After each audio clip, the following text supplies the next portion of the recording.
Hello friends, welcome back once again.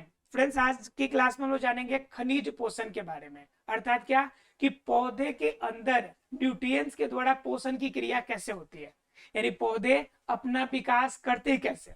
तो पौधे के विकास की अगर बात करेंगे तो जैसे आपके बॉडी को विकास करने के लिए अलग अलग प्रकार के न्यूट्रिएंट्स पोषक तत्वों की आवश्यकता पड़ती है, ठीक उसी प्रकार से पौधों को विकास के लिए भी बाहर से अन्य पदार्थों की आवश्यकता पड़ती है। यानी कि पौधों के विकास की अगर हम बात करेंगे तो उसमें किसकी आवश्यकता पड़ती है, तो इसको खनिज पोषण की आवश्यकता पड़ती है। खनिज पोषण की आवश्यकता पड़ती है। तो खनिज पोषण की बात करेंगे, जैसे हमारा बॉडी है तो हमारे बॉडी के लिए क्या चाहिए, हमें अगर ऊर्जा ज्यादा चाहिए, एनर्जी ज्यादा चाहिए, तो एनर्जी अधिक है तो कंफर्म है कि यहाँ पे क्या चाहिए, हमें कार्बोहाइड्रेट चाहिए, कार्ब्स चाहिए, कार्बोहाइड्रेट। अगर हमें क्या चाहिए, अगर हमारे बॉडी को मतलब कि सेल्स नए बनने हैं, हमारे बॉडी में वृद्धि ज्यादा चाहिए, मतलब वृद्धि और विकास ज्यादा चाहिए, तो हमें क्या लेना पड़ेगा, हमें लेना पड़ेगा प्रोटीन। हमें चाहिए प्रोटीन। हमारी हड्डी मजबूत चाहिए तो हमें लेना पड़ेगा कैल्शियम, फास्फोरस। कैल्शियम और फास्फोरस लेना पड़ेगा। तो इस तरह से क्या हो जाएंगे, ये हमारे लिए उपयोगी है, तो अलग अलग रूप में आपके बॉडी के लिए इस्तेमाल किए जाते हैं। ठीक उसी प्रकार से पौधे के शरीर के विकास करने के लिए पोषक तत्वों की आवश्यकता पड़ती है। और पोषक तत्वों की आवश्यकता कीजिएगा बात, तो कुल मिलाकर टोटल आपके अगर 105 प्लस अगर वायुमंडल में या पूरे आपके धरती में अवेलेबिलिटी के हिसाब से अगर सभी तत्वों की बात की जाए, वैसे 118 का खोज हुआ है, तो हम मिसलेनियस जो दो को जोड़कर बना हुआ उनकी बातें नहीं कर रहे हैं। हम आपको बेसिक बात कर रहे हैं कि जो मूल आपके 105 प्लस जो आपके पास क्या है तत्व अवेलेबल है, उस 105 प्लस तत्वों में से लगभग 65 तत्व ऐसे हैं जो हमारे पौधों के बॉडी के अंदर पाए जाते हैं, यानी पौधों के अंदर उपयोगिता है उनका। जैसे कुछ ऐसे भी पाए जाते हैं जिनकी उपयोगिता पौधे के अंदर नहीं है, फिर भी उनके अंदर पाए जाते हैं। जैसे बात कीजिएगा आप सोना की, तो सोना की उपयोगिता पौधे के अंदर है क्या, बिल्कुल भी नहीं है, लेकिन किसी किसी पौधे में कुछ उसकी मात्रा भी पाई जाती है। मोलिब्डेनम बिल्कुल कम मात्रा में पाई जाती है, लेकिन उसकी मात्रा भी इसके अंदर पाई जाती है। तो लगभग 65 ऐसे तत्व है जिनका मतलब अवेलेबिलिटी पौधों के अंदर पाई जाती है, लेकिन उपयोगिता इनका सभी का नहीं होता। अगर बात कीजिएगा उपयोगिता का, तो इस 65 में से 17 ऐसे पोषक तत्व है जिनकी आवश्यकता पौधों को ज्यादा होती है। ठीक है, यानी इस 17 पोषक तत्वों की उपयोगी पौधे अपने वृद्धि और विकास के लिए करते हैं। अब इन 17 पोषक तत्वों के अंदर भी किसी की मात्रा ज्यादा चाहिए, किसी की मात्रा कम चाहिए। जैसे देखिए, प्रोटीन की मात्रा आपके बॉडी के अंदर कम चाहिए होती है, वृद्धि विकास के लिए चाहिए होती है, लेकिन कार्बोहाइड्रेट की मात्रा बॉडी में ज्यादा चाहिए होती है, क्योंकि शरीर में हमेशा आपको ऊर्जा चाहिए। तो आपके बॉडी को ज्यादा ऊर्जा चाहिए, तो ज्यादा ऊर्जा के लिए कार्बोहाइड्रेट चाहिए। तो उस कंडीशन में आपकी जिसकी उपयोगिता ज्यादा होगी बॉडी में, उसकी आवश्यकता भी आपको ज्यादा होगी। तो यहाँ पे कार्बोहाइड्रेट की आवश्यकता ज्यादा है, तो कार्बोहाइड्रेट की जब आवश्यकता ज्यादा होगी तो एनर्जी के लिए आप ज्यादा कार्बोहाइड्रेट्स लेंगे, लेकिन वहीं पे प्रोटीन की कम आवश्यकता है तो प्रोटीन की मात्रा कम लेंगे। ठीक उसी प्रकार से जब पौधे अपने शरीर का विकास करेंगे तो उनके शरीर में भी विकास के लिए अलग अलग तरह के यूज होंगे। किसी का मात्रा ज्यादा चाहिए, किसी का मात्रा कम चाहिए। जैसे देखिए, मान लीजिए हम बात करेंगे धान की, किसकी बात कर रहे हैं, धान की। तो धान के खेत को अगर हमें ज्यादा विकास करना है तो सबसे ज्यादा हमको क्या चाहिए, एनपीके की मात्रा ज्यादा चाहिए। हमें एनपी और के की मात्रा ज्यादा चाहिए, मतलब क्या, नाइट्रोजन की मात्रा ज्यादा चाहिए, फास्फोरस की और पोटेशियम की, इनकी मात्रा ज्यादा चाहिए। इसी वजह से हमें एनपीके खाद देना पड़ता है, तब जाके धान का पौधा क्या होगा, ज्यादा तेजी से विकास करेगा, ज्यादा अनाज हमें प्राप्त होंगे। तो उस प्रकार से यह जो पोषक तत्व हुआ, इनकी आवश्यकता अधिक हुई। तो जिनकी आवश्यकता अधिक होती है उससे हम लोग कहते हैं बृहत मात्रिक पोषण। मतलब क्या, बृहत मतलब ज्यादा उपयोग वाले, यानी कि ये 17 जो हो गए, इसमें एक होगा हमारा बृहत मात्रिक। क्या होगा, बृहत मात्रिक मतलब क्या, जिसकी अधिक मात्रा पौधों को आवश्यकता पड़ती है। और एक होता है इसी में सूक्ष्म मात्रिक। क्या होता है? सूक्ष्म मात्रिक, मतलब जिनकी आवश्यकता बिल्कुल थोड़ा सा मिलेगी हमारे शरीर को, तो सूक्ष्म मात्रिक हो जाएगा। तो जो बृहत मात्रिक होगा, तो बृहत मात्रिक में आपको बताया कि नाइट्रोजन, फास्फोरस, पोटेशियम, तो ये सभी क्या होते हैं, जिनकी मात्रा ज्यादा होगी तो बृहत वाले में आ जाएंगे। जैसे कुछ कम मात्रा वाला, जैसे अभी मैंने बताया आपको मोलिब्डेनम का, किसका बताया? मोलिब्डेनम का। तो इनकी मात्रा आपको बिल्कुल थोड़ा सा चाहिए। जैसे मान लीजिए आयरन हो गया, तो आयरन की मात्रा पौधे को कम चाहिए। जैसे हमारे बॉडी में तो आयरन की मात्रा ज्यादा चाहिए, क्योंकि हमारे शरीर में हीमोग्लोबिन है, और हीमोग्लोबिन का मतलब हो गया कि आयरन की वजह से ही हमारे बॉडी के अंदर क्या होते हैं, पदार्थों का आदान प्रदान होता है। तो उस कंडीशन में तो हमें आयरन ज्यादा चाहिए, लोहा की मात्रा, लेकिन पौधों के अंदर यह लोहा की मात्रा कम पाई जाती है। तो सूक्ष्म मात्रिक सामान्य रूप से होता है, लेकिन कुछ पौधों में यह लोहा की मात्रा भी ज्यादा होती है। जैसे पालक खाते हैं, तो पालक में क्या होती है कि लोहा की मात्रा ज्यादा होती है, तो वहां पे उसके लिए बृहत मात्रिक होंगे। लेकिन सभी को एवरेज मिलाकर हम लोगों ने रखा है कि 17 जो पोषक तत्व है, इसमें कुछ ज्यादा यूज वाले हैं और कुछ कम यूज वाले हैं। ज्यादा यूज वाले को बृहत और कम यूज वाले को सूक्ष्म कहेंगे। अब बृहत मात्रिक में क्या होगा, बृहत मात्रिक में तत्वों की संख्या 9 है। ठीक है, 9 ऐसे तत्व है जिनकी आवश्यकता पौधे के विकास में ज्यादा पड़ती है, तो वो बृहत मात्रिक वाला हो गया। अब कितने बच गए? 17 टोटल थे और 9 को हमने निकाल दिया, किसके लिए? बृहत मात्रिक के लिए। तो कितने बच गए आपके लिए? 8 आपके लिए बच गया, जो सूक्ष्म मात्रिक पोषक तत्व हो जाएंगे। ठीक है, अब बृहत मात्रिक में कौन आ जाएगा? जैसे एनपीके बताया, तो नाइट्रोजन हो जाएगा आपका, फास्फोरस हो जाएगा आपका, पोटेशियम हो जाएगा आपका, ऑक्सीजन हो जाएगा आपका, कार्बन हो जाएगा। तो ये सभी चीजें जो है ये ज्यादा इस्तेमाल होती है पौधों के विकास में, इनका यूज ज्यादा है। तो जिनकी यूज ज्यादा मतलब बृहत मात्रिक हो गया। कम मात्रा वाला में, जैसे मैंने बताया कि मोलिब्डेनम है, आयरन है, तो इनकी उपयोगिता क्या है, पौधों के अंदर कम है। इनके अलावा अगर एग्जाम्पल की अगर बात कीजिएगा, तो इनमें और कौन हो जाएंगे? बोरॉन है, जास्ता है, बोरॉन हो जाएगा। बोरॉन के अलावा जिंक हो जाएगा। देखिए आप लोग जब खेतों में अगर खेती करते होंगे तो आपको पता होगा कि जैसे मान लीजिए 1 कट्ठा आपका जमीन है या 2 कट्ठा जमीन है, तो उस 2 कट्ठा जमीन में आधा केजी या 1 केजी जिंक लेना पड़ता है। जिंक आधा केजी या 1 केजी में पूरा 1 कट्ठा हो जाता है। लेकिन अगर वही पे अगर नाइट्रोजन लेने जाते हैं आप, तो नाइट्रोजन 8 से 10 केजी देना पड़ता है वहां पर। तो वो डिपेंड किस पे करता है, आप समझिए कहीं पे 10 केजी लग रहा है और कहीं पे सिर्फ 1 केजी लग रहा है, तो दोनों में तुलना कीजिएगा तो नाइट्रोजन की मात्रा ज्यादा होगी। मतलब यूरिया लेने जाते हैं आप, दो समझिए 1 मिनट एग्जाम्पल से, ये बेसिक चीजें है जो आप जानते हैं, घर पे यूज करते हैं। जैसे खाद, यूरिया खाद है, जैसे यूरिया खाद है, और यूरिया के अलावा एक तरफ जिंक है। तो देखिए मार्केट में जब आप लेने जाते हैं, जब आपको खेती करना होता है, जैसे मान लीजिए धान का लगाया हुआ है, तो थोड़ा सा पानी हो जाता है। अब पानी होने के बाद देखते हैं कि कभी कभी आपका जो धान का जो पेड़ है, पौधा है, वो हल्का हल्का पीला पड़ने लगता है, तो कहता है कि खाद देना पड़ेगा और पानी देना पड़ेगा। तो खाद जब हम देते हैं पानी देने के बाद, तो क्या देते हैं इसमें? तो इसमें हम देते हैं हम लोग नाइट्रोजन। नाइट्रोजन इसमें रहता है यूरिया में, और जिंक अर्थात की Zn। तो अब क्या होता है कि नई यूरिया की मात्रा जहां पे हम 10 से 15 केजी लेंगे, 10-15 केजी लेंगे, वहां पे जिंक हम 1 केजी के आसपास लेंगे। तो समझिए यह 1 केजी और यहाँ पे 10 से 15 केजी अंतर है कि नहीं है? तो 10 से 15 केजी की मात्रा ज्यादा चाहिए और 1 केजी की मात्रा आपको क्या चाहिए? कम चाहिए। तो जिसकी मात्रा आपको ज्यादा चाहिए तो किस में चला जाएगा? बृहत मात्रिक में। और जिसकी मात्रा कम चाहिए वो कहाँ चला जाएगा? सूक्ष्म मात्रिक पोषक तत्व में। क्लियर है आप लोग को? तो यह दोनों मिलकर आपके क्या बना जाएंगे? यह पोषक तत्व बन के तैयार हो जाएंगे। अब हम लोग क्या करेंगे, एक एक करके जानेंगे बृहत मात्रिक और सूक्ष्म मात्रिक के अंदर पाए जाने वाले पोषक तत्व है, इनकी उपयोगिता कैसे होती है, और पौधे से ये प्राप्त कैसे करते हैं, इनके बारे में हम लोग को जानना है।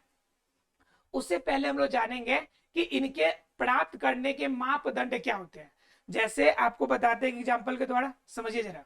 देखिए तो मान लीजिए कि हमारा जो पोषक तत्व है, जो हमारा पोषक तत्व है, पोषक तत्व का इस्तेमाल करने का भी हमारा एक मानदंड होता है। अब पोषक तत्व जो हमें खनिज जो प्राप्त होंगे उनका भी एक लिमिटेशन होता है कि क्या यूज करना है, कैसे यूज करना है। जैसे इनके कुछ मापदंड है, उस मापदंड के अंदर ही इस्तेमाल करना चाहिए। अब करने का मतलब क्या है कि मान लीजिए पोषक तत्व है, तो पोषक तत्व उसकी जनन क्रिया के लिए या वृद्धि विकास के लिए जितनी आवश्यकता हो उतना ही हमें देना है। मान लीजिए कि बाहर से अगर पोषक तत्व दे रहा है, पोषक या खनिज दे रहा है, पोषक या खनिज बाहर से दे रहा है, तो पोषक या खनिज आपको देने के समय इस चीज का ध्यान रहना चाहिए, जितनी मात्रा उसके वृद्धि विकास के लिए हो सकता है, जितनी मात्रा उसकी वृद्धि विकास के लिए जरूरी है, उसकी वृद्धि के लिए जरूरी है, वृद्धि या विकास के लिए जरूरी है, वृद्धि या विकास के लिए जरूरी है। तो जब जितना वृद्धि विकास के लिए जरूरी है उतना ही खनिज देंगे। अगर उसे ज्यादा दे दिए तो उसका कुप्रभाव पड़ेगा। क्या प्रभाव पड़ेगा? गलत, कि आपका जो होगा वो पौधा होगा पीला पड़ने लगेगा, या फिर हो सकता है क्या वो जल जाए, क्योंकि आपका ज्यादा पोषक तत्व तो डालिएगा तो उसका रिएक्शन भी तो करेगा, तो क्या हो जाएगा? जल जाएगा। तो ये सभी आपके लिए घाटा हो सकता है कि आपका या तो पीला पड़ जाएगा, जल जाएगा, या फिर क्या हो जाएगा कि उनका वृद्धि विकास आवश्यकता से अधिक बढ़ जाएगा, तो भी समस्या हो जाएगी। यानी अलग अलग रूप में इस प्रॉब्लम हो सकती है। तो पोषक तत्व खनिज उसकी वृद्धि और विकास में जितना जरूरी है उतना ही इस्तेमाल करना है। दूसरा ये है कि हार्मोन्स को उत्तेजित करने वाले अगर पोषक तत्व बाहर से लेते हैं, जिनसे हार्मोन्स क्या हो जाए? एक्टिव हो जाए। हार्मोन्स एक्टिव वाले अगर कोई पोषक तत्व देते हैं तो हार्मोन्स एक्टिव वाले पोषक तत्वों की मात्रा भी लिमिटेशन होनी चाहिए, लिमिटेशन होनी चाहिए। जैसे मान लीजिए हमारा क्या है, हमें पता है कि साइटोकाइनिन्स की मात्रा अगर ज्यादा बढ़ेगी, साइटोकाइनिन की मात्रा ज्यादा बढ़ेगी तो उसकी तना ज्यादा बढ़ेगा। अगर ऑक्सीजन की मात्रा ज्यादा बढ़ाएंगे तो उनकी जड़ें ज्यादा निकलेंगी।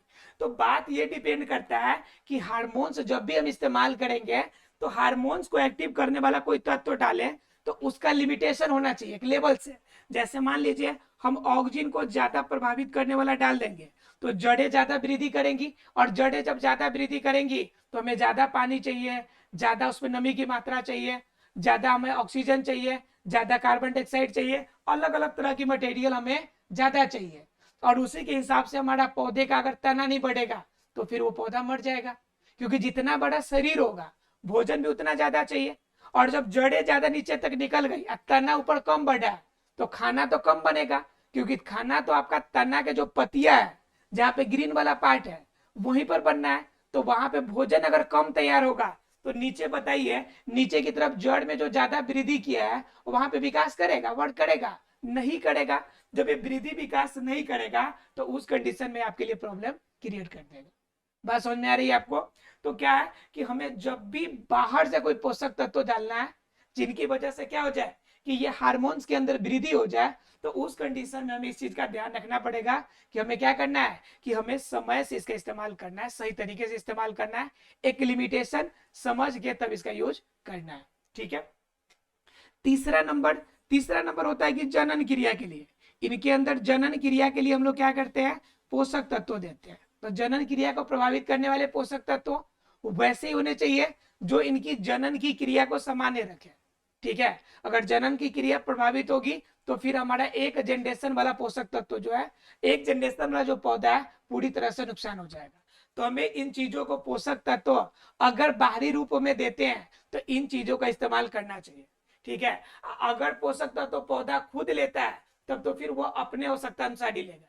जैसे मान लीजिए, जैसे आजकल बफे सिस्टम में आप खाना खाते हैं तो क्या करते हैं कि आपको जो चीजें जितना खानी होती है अपने अकॉर्डिंग लेते हैं, और पहले सिस्टम था बैठा कर बिल्कुल रिस्पेक्ट दे के खिलाना, तो उसमें जबरदस्ती आपको दो चीजें एक्स्ट्रा दे दी जाती थी, आप नहीं खाते तो बर्बाद हो जाता था। तो कंडीशन सेम चीजें है कि जब पौधे अगर अपने तरीके से लेंगे तो उनके बॉडी को कितना चाहिए, कितना उसके डेवलपमेंट के लिए जरूरी है, वो उतना इस्तेमाल करेगा। अगर उतना इस्तेमाल करने वाला चीजें अगर बाहर से आप डालेंगे तो कम या अधिक हो सकता है, तो उस समय इस मापदंड का इस्तेमाल करना चाहिए। जैसे आप जब खेतों में जब पोषक तत्व या खाद छींटने जाते हैं तो आप पूछते हैं, किससे पूछते हैं? जो आपके खाद के दुकान वाले होते हैं उनसे पूछते हैं कि हमारा इतना खेत है, इसमें कितना हमें यूरिया लेना पड़ेगा, कितना डीएपी लेना पड़ेगा, कितना हमें जिंक लेना पड़ेगा। ये सभी चीजें हम लोग पूछते हैं कि कितना कितना देना पड़ेगा। जैसे मान लीजिए आपका मीराकुलान है, एक आपका रसायन है, इसका इस्तेमाल किया जाता है जब आपका परवल का अगर पौधा लगाते हैं उसकी पर्पल का जो आपका फल होता है कम समय में क्या हो जाता है, आपका पीला पड़ने लगता है, तब आप मीराकुलान का इस्तेमाल करते हैं। अब क्या होता है कि मीराकुलान आप ज्यादा इस्तेमाल कर लीजिएगा, जनरली वो क्या करता है, हार्मोन्स को प्रभावित करता है। अगर ज्यादा उसका इस्तेमाल कर लीजिएगा तो पौधा बड़ा हो जा सॉरी फल बड़ा हो जाएगा लेकिन बड़ा होने के बाद भी वो पकेगा ही नहीं, उसके अंदर आपका हार्मोन्स के पकने का जो सिस्टम वो खत्म ही हो जाएगा पूरी तरह। तो उस कंडीशन में ज्यादा इस्तेमाल नहीं करना है। तो उनके लिए रेशियो है कि कितने आपके 50 ग्राम मीराकुलान के अंदर कितना पानी की मात्रा मिलाकर तब इस्तेमाल करना है। जैसे खेतों में कीट का भी इस्तेमाल करते हैं आपको कीटाणुनाशक, तो वहां भी पोषक तत्वों का ध्यान रखते हैं। तो हमेशा इन चीजों का हमें ध्यान रखना है कि जिस मापदंड से आवश्यकता है सिर्फ उतना ही पोषक तत्व हम देंगे। क्लियर है? अब जरा बात कर लेते हैं कि ये पोषक तत्व अगर इन्हें प्राप्त हो जाएंगे, चलिए अब बात करते हैं कि कौन कौन से पोषक तत्व कहां से प्राप्त होंगे और इनकी उपयोगिता क्या है। तो पहले बात करेंगे हम लोग नाइट्रोजन की। पहले किसकी बात करेंगे? नाइट्रोजन के। तो नाइट्रोजन पोषक तत्व की अगर बात करेंगे तो नाइट्रोजन कहां से मिलता है? तो जनरली जितने भी नाइट्रेट वाले जितने भी अणु है उस नाइट्रेट वाले अणु से यह नाइट्रोजन पौधे प्राप्त करते हैं। तो नाइट्रेट वाला अणु कहां से मिल जाएगा आपको? तो नाइट्राइट वाला अणु क्या हो जाएगा, जैसे आपका NO2 आयन, तो इनसे आपको नाइट्रोजन प्राप्त हो जाएगा।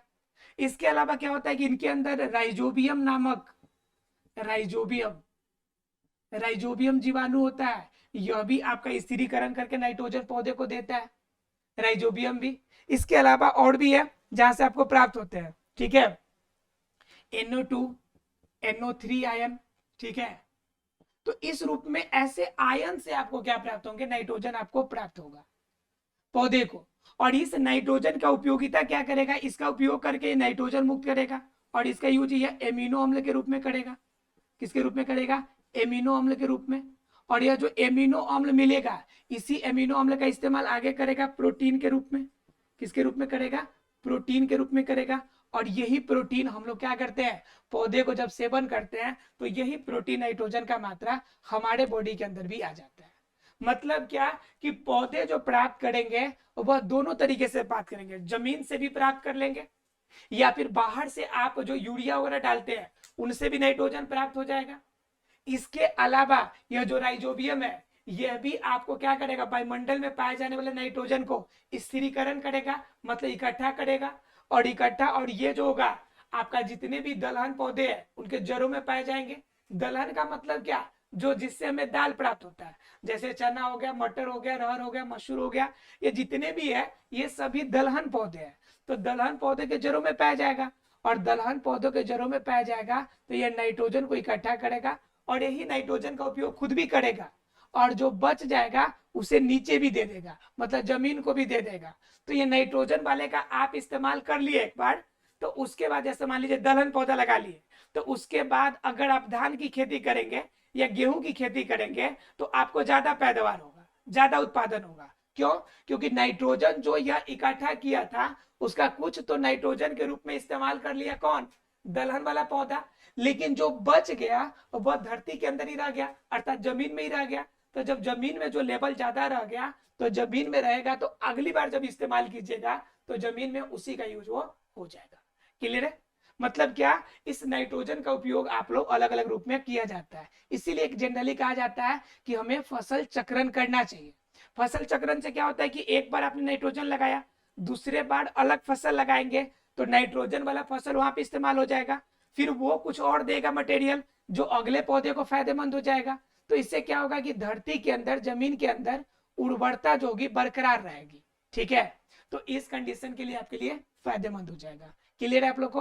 अर्थात कि नाइट्रोजन आपके लिए पौधे के लिए बहुत ज्यादा उपयोगी होता है, क्योंकि इसी से आपका एमिनो अम्ल बनना है, इसी से आपका क्या बनना है, इसी से आपका न्यूक्लियोटाइड बनना है। इस एमिनो अम्ल से ही क्या बनना है, न्यूक्लियोटाइड बनना है। इसी से क्या करना है कि कोशिका जो आपकी, कोशिका के केंद्रक में आपकी डीएनए वगैरह का निर्माण इसी से होना है। तो उस कंडीशन में आपके लिए और पौधे के लिए बहुत ज्यादा जरूरी हो जाता है।